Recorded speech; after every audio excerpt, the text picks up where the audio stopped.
Hello friend, welcome to my channel. हम लेकर आए हैं टीजीटी हिंदी के लिए कुछ लेखकों की रचनाएं। आप सभी जानते हैं कि टीजीटी का एग्ज़ाम बहुत जल्द है, तो सबसे पहले देख लेते हैं दुष्यंत कुमार जी की रचनाएं।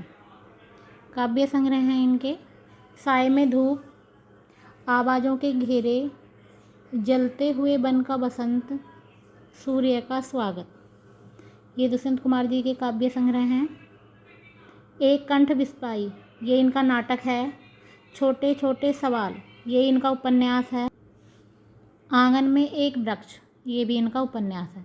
एक कंठ बिस्पाई नाटक है, छोटे छोटे सवाल उपन्यास, आंगन में एक वृक्ष उपन्यास। कुछ गज़लें भी देख लेते हैं दुष्यंत कुमार जी की। ये गज़लों के लिए प्रसिद्ध हैं। गज़लें और कविताएं दोनों हैं। मत कहो आकाश में कोहरा घना है, ये जो लोकतंत्र है, सिर्फ हंगामा खड़ा करना मेरा मकसद नहीं। हो गई है पीर पर बस्सी पिघलनी चाहिए। पीर कहते हैं दर्द को। नागार्जुन, नागार्जुन के बारे में देख लेते हैं आप।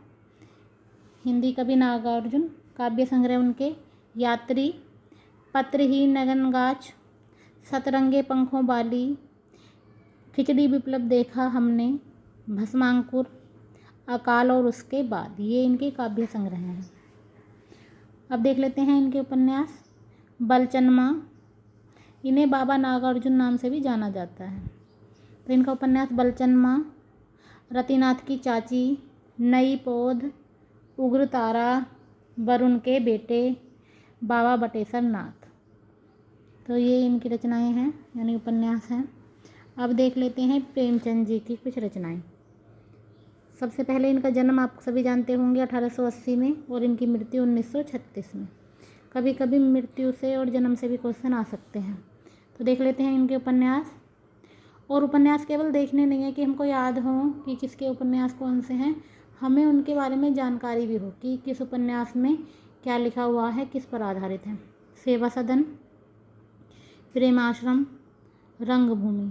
जो ये रंगभूमि है, ये शायद एक भिखारी के, सूरदास नाम का एक भिखारी है, उसके ऊपर है ये उपन्यास। कायाकल्प, निर्मला, निर्मला दहेज के ऊपर और उम्र दराज शायद विवाह हो जाता है, यानी अनमेल विवाह के ऊपर है ये निर्मला। गवन, करम भूमि, गोदान। उसके बाद देख लेते हैं इनकी कहानी। ईदगाह आप सबने पढ़ी होगी, बहुत ही प्रसिद्ध कहानी रही है ईदगाह। एक छोटा बच्चा होता है, वो अपनी दादी के लिए ईदगाह के मेले से चिमटा खरीद के लाता है। बड़े भाई साहब, पूस की रात, ये हल्कू की कहानी है, बहुत ही फेमस है। हल्कू एक बेचारा गरीब किसान होता है, और जो उसकी फसल को नीलगाय खा जाती हैं सारी, और फिर वो खाने देता है। वो इतना दुखी हो जाता है, खाने देता है। वो कहता है कि अब जो होगा देखा जाएगा। कफन, कफन भी इनकी कहानी है। कफन भी बहुत अच्छी कहानी है, आप पढ़ेंगे तो दिल को छू जाएगी ये कहानी। ठाकुर का कुआं, बूढ़ी काकी, मंत्र।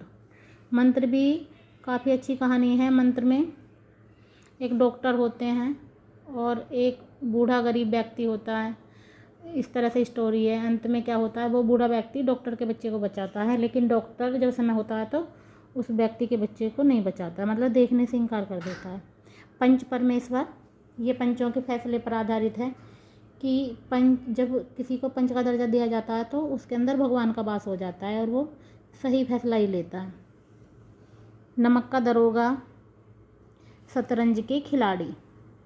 उसके बाद देख लेते हैं हम रघुवीर सहाय जी की रचनाएं। रघुवीर सहाय जी की रचनाएं हैं सीढ़ियों पर धूप, आत्महत्या के विरुद्ध, हंसो हंसो जल्दी हंसो, लोग भूल गए हैं, कुछ पते कुछ चिट्ठियाँ, वे आदमी नहीं हैं, किसी एक आदमी का बयान, आदमी की पहचान, नया रास्ता। ये रघुवीर सहाय जी की रचनाएं हैं।